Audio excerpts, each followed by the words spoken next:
As one yoga teacher observed, yoga has been reduced to fitness, more specifically stretching, and yet more specifically stretching of the hamstrings.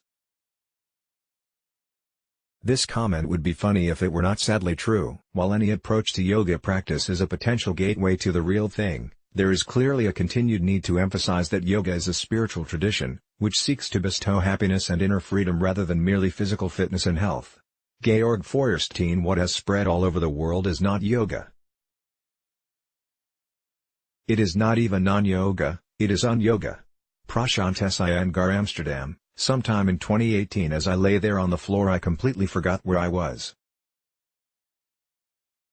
I didn't know that I was lying, or what a floor was, or who I was, exactly. There was a perfectly lucid sense of I-ness, but my sense of presence had no further qualifications beyond that it simply was.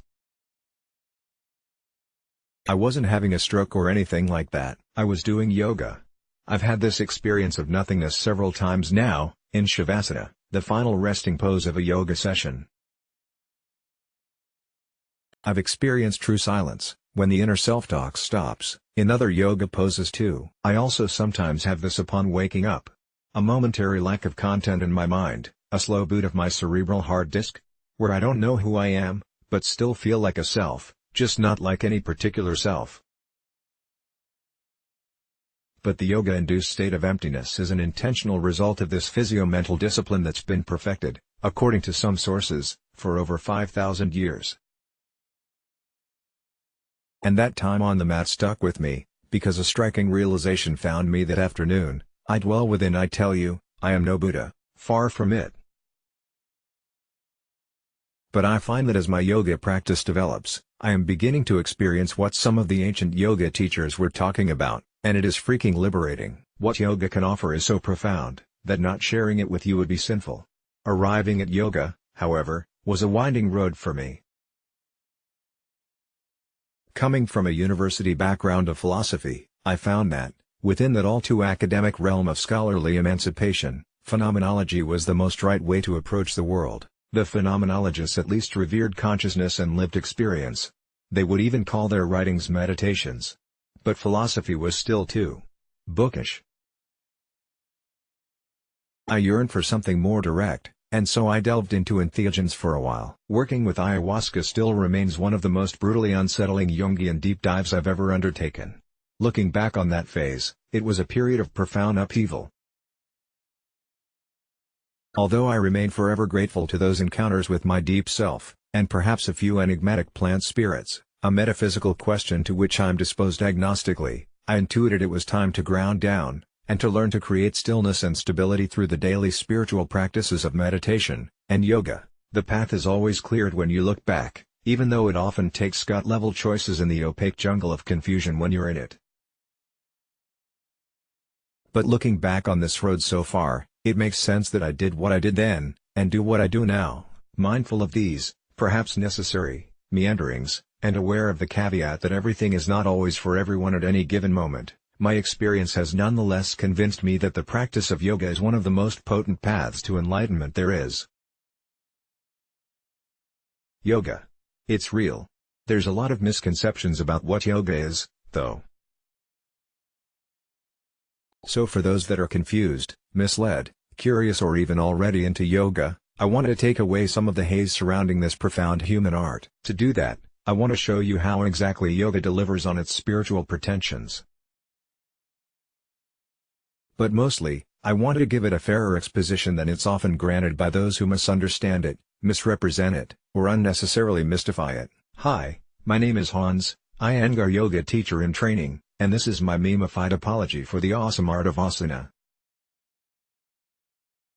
Definition of terms: enlightenment, noun, enal_tn_mnt, the state of understanding something, awakening, enlightenment. These are some shady-ass terms when left undefined. So let's do away with some of the vagueness right away. For present purposes, I suggest what we mean by enlightenment simply as the degree to which one has an unclouded perception of reality. To be enlightened is to clearly perceive life as it is and to not confuse it by what we imagine it to be. Yoga, noun, J. A school of Hindu life philosophy prescribing a regimen of physical and mental disciplines for attaining liberation from the material world, and union of the individual self with the Supreme Being. The word yoga is often reduced to meaning asana, the practice of yogic postures, which is only one part of the eightfold path of yoga. This Ashtanga, 8 limbs, of yoga is a complete, systematic and disciplined approach to spiritual liberation, that also prescribes branches, or petals, of ethical observations, pranayama, breath and energy control, and different levels of meditation. Here, however, I will focus on asana, when I'm talking about yoga, and I'll use the two words interchangeably. But as Feuerstein indicated, asana should not be approached merely mechanically. The yogashanas are intentional postures, not gymnastics. The first step on an eightfold path. So how does the path of yoga enlighten us? Surely, enlightenment has to connect us to our innermost essence, from the first step on the way to that final liberation. And to reach it, even if that means some Buddhistic realization of the lack of such an essence, we therefore must start from where, and what we are now. What are you, right now? What is true about all of us? Are we fundamentally defined by our political disposition, or cultural heritage? By our Yule orientation? Or is it our philosophical ideas? Our choices? Of course these things define us on the surface, but not in depth. These identifications are still too sophisticated. What defines us, basically, is the fact that we are living, breathing, embodied organisms. You can take away my convictions and I'd still have a body. You can take away my heritage, and I'd still be breathing. I'm not saying we are our bodies. I'm saying we're embodied. And we have been such beings for eons. That is the way in. Meaning, spiritual enlightenment, i.e. profound psychological maturation, can only be achieved by us, living, breathing human beings, as the late yoga master BKS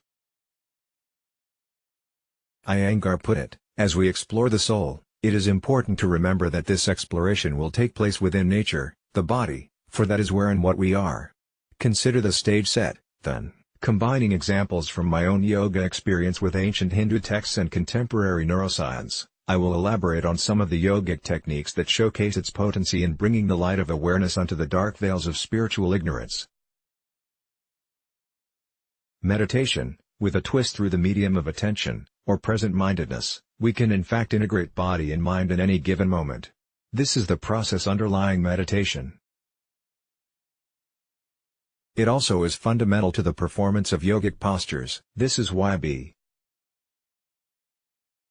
K. S. Iyengar was able to write that in the practice of asana, the 5 sheaths, kosha, come together in each and every one of our trillions of cells. When these levels of our being are integrated through the medium of attention or mindfulness, asana becomes what Iyengar calls a contemplative pose.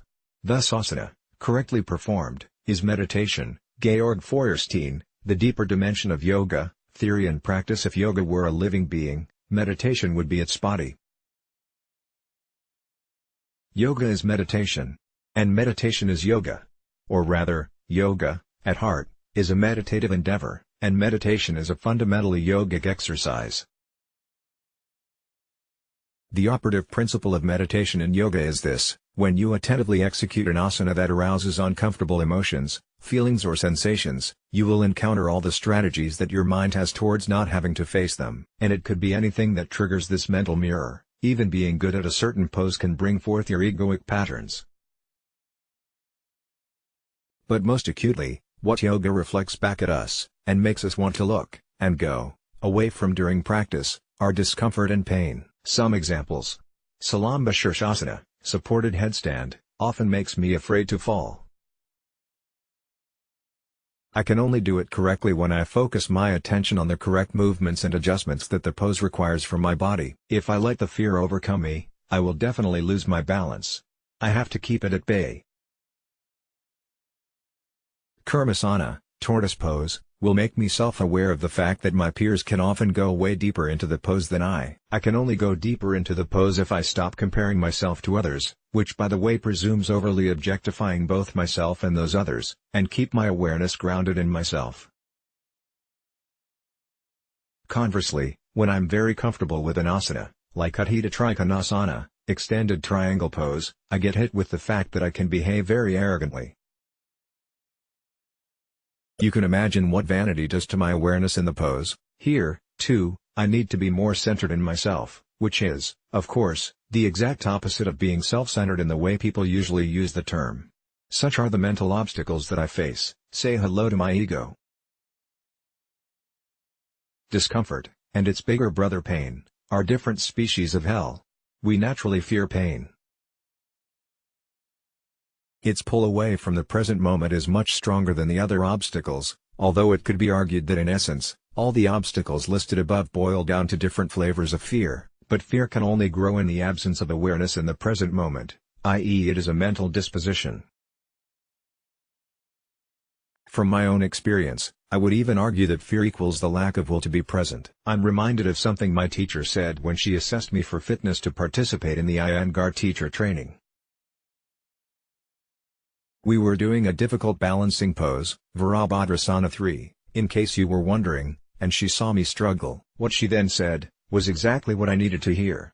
Don't let the fear express itself. We must accept fear, because it will be present in our minds from time to time. We just have to keep it from commandeering our actions. I still often struggle to remain in a pose when my muscles, joints, and tendons are screaming at me to stop the pain. The blissful promise of ending the discomfort is tempting in those moments. But the point is to keep engaging and practice surrender, for growth, by definition, can only take place beyond our comfort zone. Working with forces like fear through asana reveals them to be powerful teachers on the yoga mat. And sometimes I do succeed in seeing these demons for the transitory entities they are, and I can stay with the pain or discomfort, and execute the pose with poise. Fear, pain, discomfort, uncomfortable emotions, worried thoughts, when we witness their arising and falling with steady awareness, and when we are able to act correctly despite their presence, they lose their reign over us. We become equanimous. In this way, the asana straightforwardly summons the mental obstacle into being. Performing the posture with unwavering attention, we breathe through, and subsequently overcome the obstacle by breathily maintaining the pose, as my teacher would say. In this way, yoga can teach us to transcend our self-imposed inhibitions. And just like that, the obstacle becomes the path.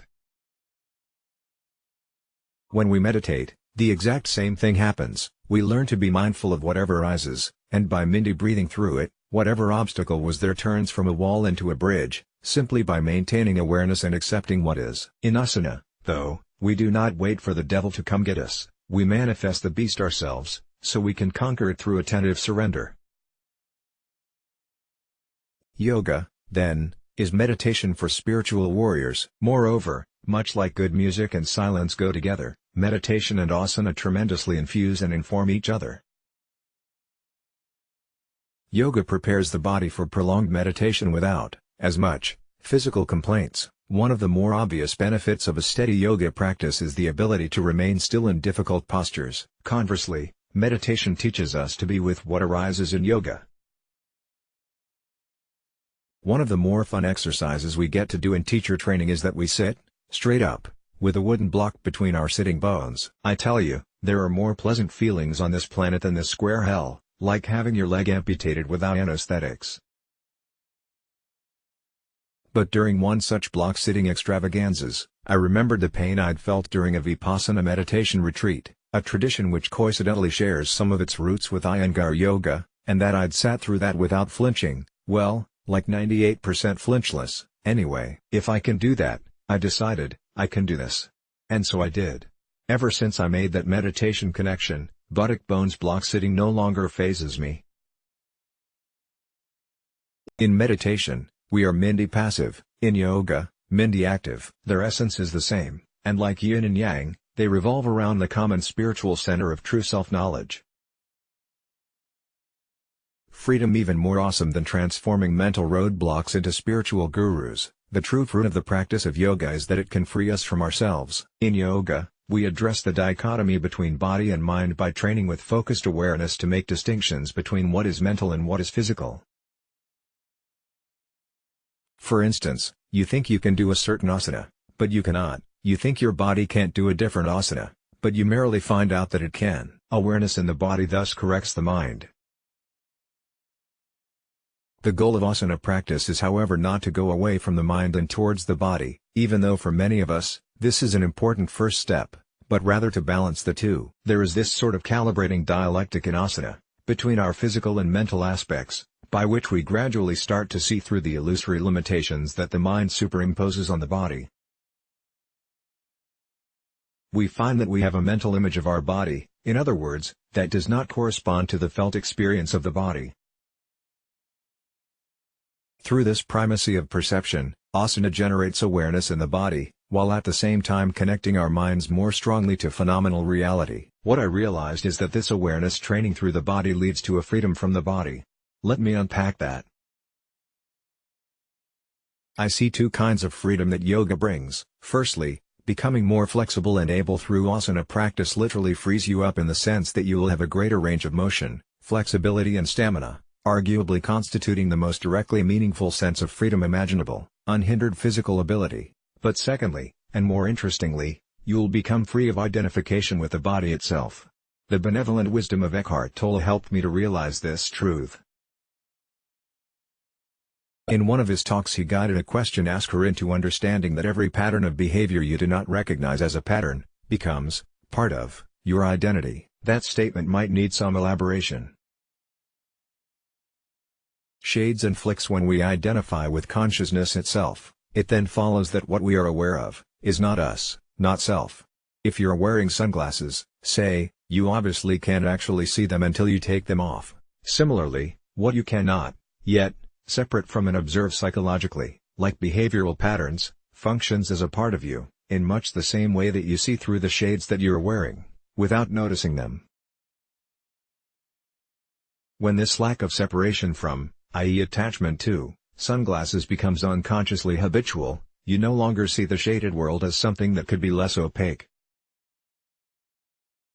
This means that that which mediates between A. pure consciousness, the glasses, and B. that which is perceived by it, i.e. something in the world, they get mixed up, and we are unwittingly operating from within an existential situation of attachment. This might seem relatively innocuous, but it is in fact the very root of unhappiness. Wearing shades unknowingly, you now have a less pure view of the world. Like a world that has been pulled over your eyes to blind you from the truth, to quote a contemporary guru, it is perhaps ironic that Morpheus wears sunglasses. It then follows that we have to take away our blindfolds, or glasses, in order to break free from attachment. More generally, Tolle's repeated message is for us to break free from identification with forms, outward, external, seemingly steady through time objects. He urges us to see through this illusion of lasting forms and to realize that every single such form has a transient existence, ever morphing, however slowly, into some different expression of being. In this sense, there are no fixed objects or forms in the world at all, when you look at the world without attachments to it. There are only processes. And so, everything that comes into and out of being in this way, is not the unchanging, what the Buddha called the undying dimension of the true self. It is this true self that is the only self that is unattached to anything.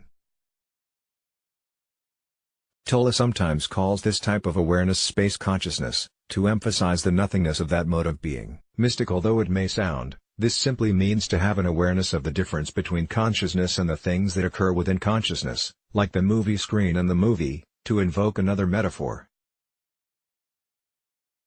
The movie screen itself is unaffected by the movie, but the film displayed grasps our attention completely. We forget the unmovable screen behind it, because we're enthralled by the cinematic illusion. In the same way, the unending kaleidoscopic machinations of the mind keep us attached in the field of karma, i.e.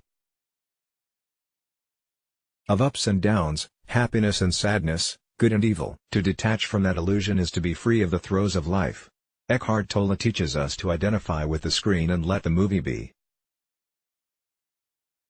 To abide equanimously as consciousness itself, and to let the flow of forms come and go as they will. This is all to say, that when I realized I dwell within, I applied Tolle's lesson to the body. When you recognize your body as your body, By being aware of its sensations, you can stop identifying with it as yourself, and start seeing it as something you are aware of. Yoga, as you by now have guessed, illuminates such recognition. As awareness dissolves attachment, the body becomes a vessel. Embodiment slowly shifts, for the yogi, from being a body to having a body. How can this happen? What asana does is it creates a dialogue between the mental dimension and the physical, making us more aware of both realms. In doing so, it thematizes their mode of being before our conscious awareness, and presents us in this way with their essential differences. I.e., when I'm doing a downward-facing dog, for instance, I am simultaneously aware of what my body is doing, what I'm supposed to be doing with my body: heels down, knees up, thighs back, hands pressed down, abdomen in and up, upper arms roll in, and the list goes on. What I am thinking about all this, I am able, thus, to separate what is a thought from what is experienced reality, and further, from my will, or aim. It's precisely this distinguishing act between the modalities of consciousness, i.e., physical versus mental awareness, that produces the removal of self-identification. This is then to say that, when we are thusly sensitized through yoga, we learn to identify with the very conscious awareness itself, that dwells inside the body, that is itself neither mind, nor body. The body-mind dialogue that is asana, in other words, presents us with its medium. And what mediates between body and mind, their unifying principle, is consciousness itself, meta-consciousness, if you will. This highermost self in Hindu wisdom traditions is called Atman, the individualized drop of awareness, that is connected to the oceanic Brahman as its ultimate, universal source. This holy relationship between the individual and the universal of existence is what Rumi alluded to when he said, "You are not a drop in the ocean. You are the entire ocean in a drop." Here we arrive at yoga's central process. By becoming more aware of the mind and more aware of the body in this way, we become meta-aware of this awareness itself. Thus emerges a spiritual dimension of awareness that supersedes both mind and body in its freedom from identification with either. I am not my body and I am not my mind. The body structure and the mind structure are more like the spaces in which my consciousness resides, and between which it can move. In yoga, the mind and the body are recognized as layers of shadows, or sheaths, kosas, that cover the innermost Atman. And like those reverse sunglasses, they cover our inner light. The more sunglasses you can recognize as sunglasses and can subsequently take off, yoga recognizes 5 kosas, the less opaque, the more transparent, your perception of reality becomes. This is the path of yoga. This is also why Mr. Iyengar, aka Guruji, called his greatest works Light on Life, Light on Yoga, Light on Pranayama, and so on. This enlightened kind of awareness is what Buddhists call emptiness. It is empty of self-identification. Keeping to our intention to demystify enlightenment, we should then ask, what does it mean to be empty of self-identification?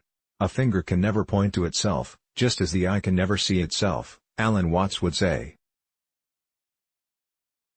Self-reference, in other words, is ultimately realized as an impossible illusion, and so our image of ourselves, the ego, dissolves. Seeing through the structures that consciousness inhabits enlightens us to the reality that consciousness is essentially formless, structureless, and without fixed properties. The self, unhinged from any attachment to form or identity, roams free. To reach such a selfless state is called samadhi, the unifying immersion into the cosmic frequency, the final limb of the Ashtanga of yoga, where Atman merges with Brahman, and self-seeking collapses into self-realization. Who's behind the wheel? I realize all this talk of sheaths and Brahman might sound somewhat metaphysical. But I'm not theorizing about what could be, I'm attempting to show you how my very own experience of yoga is congruent with the ancient yogic texts. Moreover, those texts are meant to be read phenomenologically as experiences of the self and not entirely mythologically. They are primarily descriptive, rather than explanatory. As Stanislav Grof, one of the founding fathers of transpersonal psychology and a Hinduism connoisseur sees it, the Hindu texts should be regarded as maps of the subconscious. These maps, because of the psychological depth of what they point to, have to take poetic form. As mythology buff Joseph Campbell explains, mythology is not a lie, mythology is poetry. it is metaphorical. It has been well said that mythology is the penultimate truth, penultimate because the ultimate cannot be put into words. It is beyond words. Beyond images, beyond the bounding rim of the Buddhist wheel of becoming. Mythology pitches the mind beyond that rim, to what can be known but not told. One such Hindu text of particular interest is a certain passage of the Upanishads involving the major Hindu deity Krishna, and the human Arjuna. Here we see Arjuna, left, and Lord Krishna depicted in the chariot. In the Katha Upanishad, verses 1.3.3 to 11, the chariot is used allegorically to depict the composite concept of the individual. The horses are his senses, and the roads they travel are the mazes of desire. Ever ate that extra burrito you really didn't need but couldn't resist that mouth pleasure? That'd be the needy steeds. The mind, specifically that part of the mind that is engaged with those senses, is represented as the reins, and the intellect, the Buddha, is shown as the charioteer. The chariot itself is the body, and the self, Atman, is the rider inside of it. I dwell within the Bhagavad Gita, another canonical yogic text, brings a clear hierarchy to all these layers. The senses are said to be higher than the sense objects. The mind is higher than the senses, the intelligent will is higher than the mind. What is higher than the intelligent will? The Atman itself. Bhagavad Gita 3.42. This metaphor can thus be understood as a phenomenological schema of the different strata of awareness and its layers of attachment to the world. The Upanishadic chariot allegory, not to be confused with Plato's chariot allegory that also metaphorizes the soul, circumscribes the way our consciousness gets entangled with its various carriers/media/vessels/koshas/layers of embodiment. This is why, when one forgets that the self is the master of the chariot, the intellect becomes entrenched in the karmic world of action-reaction. The path of yoga, being a contemplation on the self, reveals the true self to the yogi, by revealing its existence beneath the structured layers that cover it. Such is the wisdom of the ancient civilization of the Indus Valley. Yeah, science at # and exclamation mark, but for those that demand scientific evidence, there's that too. It has been shown that prolonged immersion in meditative states produce increases in the connections between the left and right hemispheres, in the corpus callosum, arguably leading to a better integration of our creative and logical personality aspects. In December 2018, Brain World magazine stated, "We used to believe the two parts of the brain work in harmony, but according to London psychiatrist Ian McGilchrist, there's a definite shift in our modern culture which favors left brain dominance, and it's something we ought to watch out for and correct." McGilchrist had a particularly profound discussion on this topic with Jordan Peterson, but suffice it so say for current purposes, that integrating these left and right personalities inside our head, by making the corpus callosum more interconnected through yoga, might just be the physiological manifestation of the Buddha's middle way, or Taoism's deepest truth, as Peterson seems to argue. The amygdala, associated with fear and emotion, shrinks, resulting in a more balanced and less stressed emotional life. And perhaps even more interestingly, the prefrontal cortex increases in its number of connections. The prefrontal cortex is, among other things, associated with morality, executive function, decision-making, impulse control and metacognition. There are other brainy things happening through yoga, but you get the idea. Furthermore, certain inverted poses like supported headstand, according to the Iyengar method, are even said to balance out the hormonal system by acting on the endocrine system that regulates hormones, providing even more balancing goodness to the yogi's mental state. These brain changes represent, to my estimation, nothing other than the scientific correlate of what's being described in the chariot metaphor. Yoga can increase our meta-awareness and give the yogini a stronger reign over her mental and behavioral patterns. Prefrontal cortex action, it can help increase emotional balance, amygdala action, as well as stimulate a more integrated personality, corpus callosum action. And so, as her actions become more and more infused with consciousness, and her motivating drives more transparent to her, the yogini will sense a greater degree of freedom from reactive patterns that used to control her. More and more, she becomes the unmoving master in the chariot, seeing through the causal relations between the reactions of the horses, the reins, and the charioteer. her inner Buddha awakens to its true Buddha nature. These changes are real, but often incremental. As an example from my own life, I have sort of a coffee dependency. I love the taste and especially the kick, but some addictive tendencies in me make it very hard to limit my intake. But I notice very clearly, in periods where I do a lot of yoga or meditation, that all of a sudden there is this ever so subtle space that emerges, a space between that addictive drive and the subsequent semi-automated motor patterns that direct me toward the coffee machine. It is in this space that I am able to realize, to see, the pattern, and choose a different action. This possibility, modest though it may seem, is nothing less than the experience of freedom. I don't know about you, but freedom is the closest approximation of the essence of divinity that I am able to imagine. This divine space, then, in which I realize my highermost self, as something beyond any pattern of behavior, or any structure of embodiment, is the blissful fruit of my yoga practice. But don't just take my word for it, nor, for that matter, even that of all this science. Nothing verbal could ever say what it is like to do yoga. As that wise old pill-carrying son of a gun once said, you have to see it for yourself. Yoga, for all its philosophy, is emphatically not academic. As drive. Gita S. Iyengar said, it is your practice that brings the secrets to you. And should you decide to give it a go, or even when you already practice yoga, I cannot recommend strongly enough that you specifically try Iyengar yoga. Let me be perfectly clear, I get no money for this gig, I really believe it's that good. Iyengar yoga, of course, other schools of yoga can be awesome too. They might be just as potent as the Iyengar way, or they might simply work better for you. As the great late teacher Gita Iyengar observed, gaining maturity in yoga practice involves learning to respect the paths that other people are on and acknowledging their merits, maybe even acknowledging that your own path is lacking in some area where another one excels. Heeding these wise words indeed, I couldn't possibly judge all yoga styles, nor would I want to. But I sure can vouch for this one, and comparisons can be made. Developed and introduced to the world at large by BKS. Iyengar, this breath and asana-focused yoga form has influenced damn near every other style that exists today, while still being one of the main branches of yoga practice itself. Iyengar yoga is brutal. It's Spartan. And it's anatomically exact. It is exactly that attention to physical, physiological, and mental detail, combined with a never-ending attention for the breath, that makes Iyengar yoga such a great remover of spiritual flakiness, because it allows for no escapes. When every little part of your body has a task to perform in every single moment, awareness is affluent. Discomfort, self-confrontation, they are pretty much guaranteed on the Iyengar path. It will present your obstacles to you, and the means to breathily dissolve them into emptiness.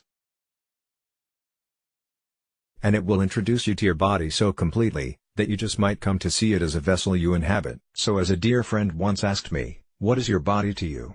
Let's block ads. Why?